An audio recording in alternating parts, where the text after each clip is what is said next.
Hello जी। तो कैसे हो मेरे चैंपियंस। सो कहा जाता है कि खुद ही को कर बुलंद इतना, खुद ही को कर बुलंद इतना कि खुदा खुद बंदे से पूछे बता तेरी रजा क्या है। So hello and welcome. आप सभी का स्वागत है इस ब्यूटीफुल से प्लेटफॉर्म पे, जहां पे आज हम बहुत ही प्यारा सा ब्यूटीफुल सा सेशन करने वाले हैं। हमारा जो ये सेशन है, आज का सेशन बहुत ही छोटा सा सेशन है। याद रहे कि आज का जो ये सेशन है ये आपके लाइफ को बदल देने वाला है। इसीलिए आपसे मैं रिक्वेस्ट करूंगा कि प्लीज, आपसे मैं हाथ जोड़ के रिक्वेस्ट कर रहा हूं, ना तो वीडियो को स्किप करें और ना ही वीडियो को थोड़ा देख के छोड़ दे। वीडियो को पूरा का पूरा देखे। ये एक सिंगल वीडियो आपके फ्यूचर के निर्माण में बहुत मददगार होने वाला है।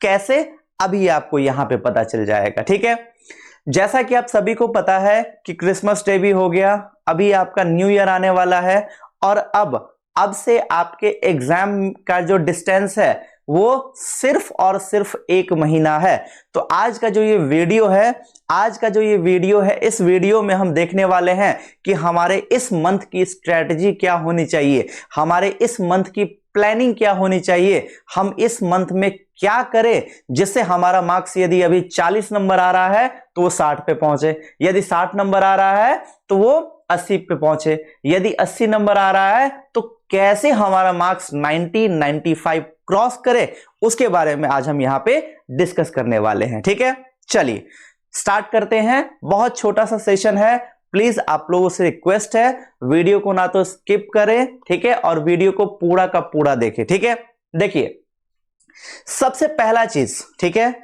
आज हम जो इस वीडियो में डिस्कस करेंगे आप लोगों को कि क्या करे और क्या ना करे। ठीक है, तो देखिए सबसे पहला चीज जो आपने करना है, जो बहुत से अक्सर स्टूडेंट नहीं करते हैं, वो एनसीईआरटी को इग्नोर करते हैं। ठीक है, स्पेशली बायोलॉजी वाले स्टूडेंट के लिए याद रहे, मैंने पहले भी बताया हुआ है कि एनसीईआरटी, गीता, बाइबल, कुरान, सबका का सारा चीज है एनसीईआरटी। ठीक है, ऑलमोस्ट चाहे वो बोर्ड का एग्जाम हो, चाहे वो नीट का पेपर ही क्यों ना हो, लगभग 80% प्लस क्वेश्चन, लगभग 80% प्लस क्वेश्चन डायरेक्ट एनसीईआरटी के लाइन से पूछा जाता है। सो आप लोगों से मेरा रिक्वेस्ट है कि आप जो सबसे पहला काम करें वो ये कि आप एनसीईआरटी को लाइन बाय लाइन पढ़ ले।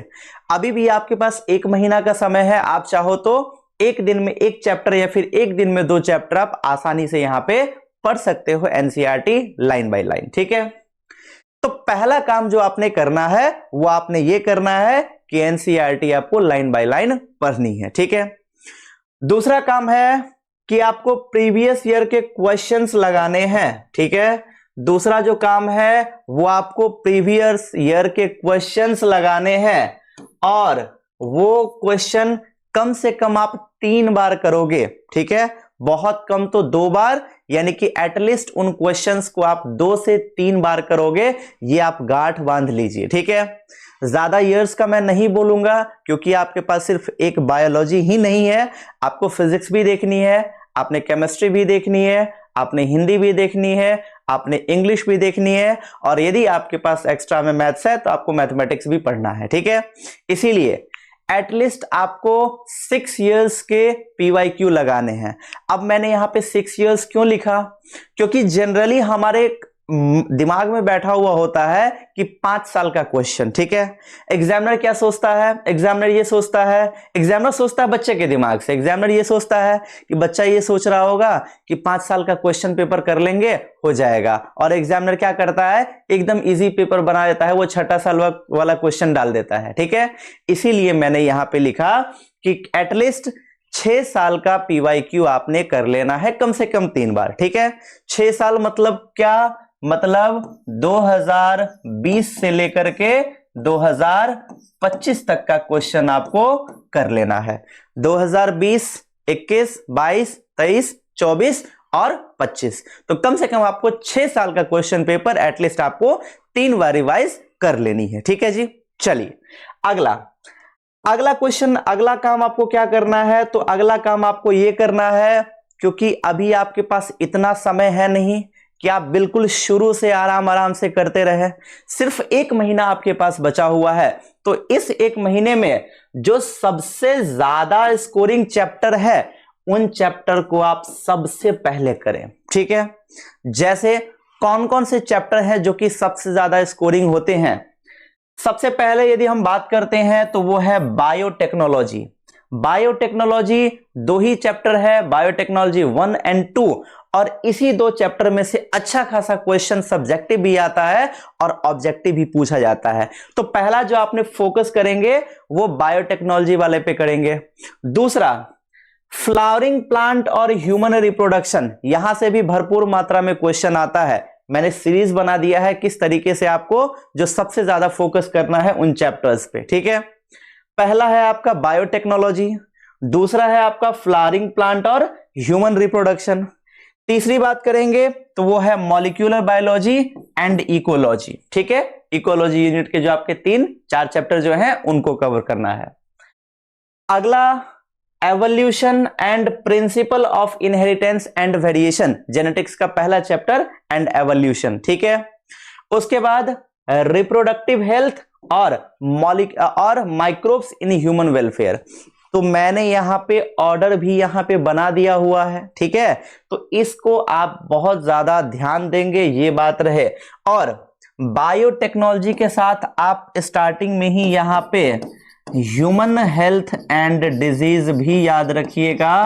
ह्यूमन हेल्थ एंड डिजीज 2026 के पेपर में ये चांस है कि यहां से एक 5 नंबरी क्वेश्चन आएगा ही आएगा, लगभग। ठीक है, तो आप इस चीज को बिल्कुल गांठ बांध लीजिएगा। क्लियर, तो ये हो गया आपका। उसके बाद बात करें तो कुछ इंपॉर्टेंट डायग्राम है जो कि वो अक्सर पूछ रहा है, जैसे कि एम्ब्रियो सैक का डायग्राम हो गया। ठीक है, ओव्यूल का डायग्राम हो गया, रिप्रोडक्टिव सिस्टम में male reproductive system, female reproductive system, sperm का डायग्राम पूछ लेता है, ग्राफियन फॉलिकल वाला डायग्राम पूछ लेता है। उसके बाद जो double helix model of DNA है वो पूछ लेता है। उसके बाद लैक ऑपेरॉन हो गया, देन क्लोनिंग फैक्टर हो गया। ठीक है, उसके बाद यदि हम बात करें तो सीवेज ट्रीटमेंट वाला, ठीक है, सीवेज ट्रीटमेंट वाला या फिर बोले तो बायोगैस प्लांट। ठीक है, इसके बारे में वो यहां पे इंपॉर्टेंट ये डायग्राम्स है जो कि वो पूछता है अक्सर। इस बात को आप गांठ बांध लीजिएगा। ठीक है जी, क्लियर। अगला, आपने क्या करना है, हर चैप्टर का आपने क्या करना है कि हर चैप्टर का एक शॉर्ट नोट बना लेना है, जो आपने शायद बनाया भी हुआ होगा सिंगल पेज का। तो आपको यहां पे क्विक रिवीजन करना है उन चैप्टर्स का। ठीक है, और याद रहे द मोस्ट इंपॉर्टेंट थिंग कि आपको डेली क्वेश्चन प्रैक्टिस अभी करने ही है। एटलीस्ट आपको अभी 50 से 60 क्वेश्चन डेली करने ही हैं, और ये भी आपको मैं अभी पूरा का पूरा करवा रहा हूं।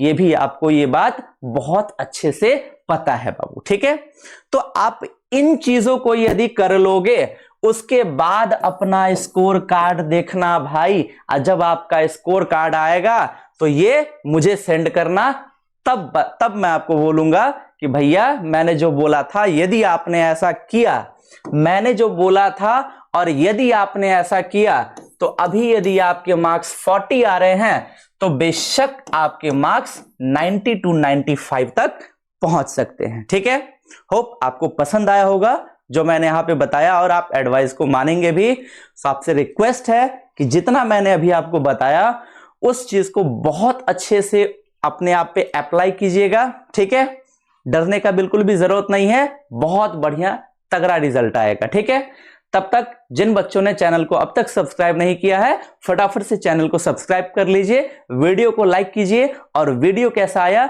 इसके बारे में आप हमें जरूर बताएं। आगे भी इस तरीके का बहुत ही नॉलेजेबल और इंपॉर्टेंट वीडियोस आपके लिए लाऊंगा, चाहे वो आपके बोर्ड एग्जाम से रिलेटेड हो या फिर आपके नीट के एग्जाम से। ठीक है, तब तक के लिए बाय बाय, मिलते हैं अपने नेक्स्ट वीडियो में। Thank you guys.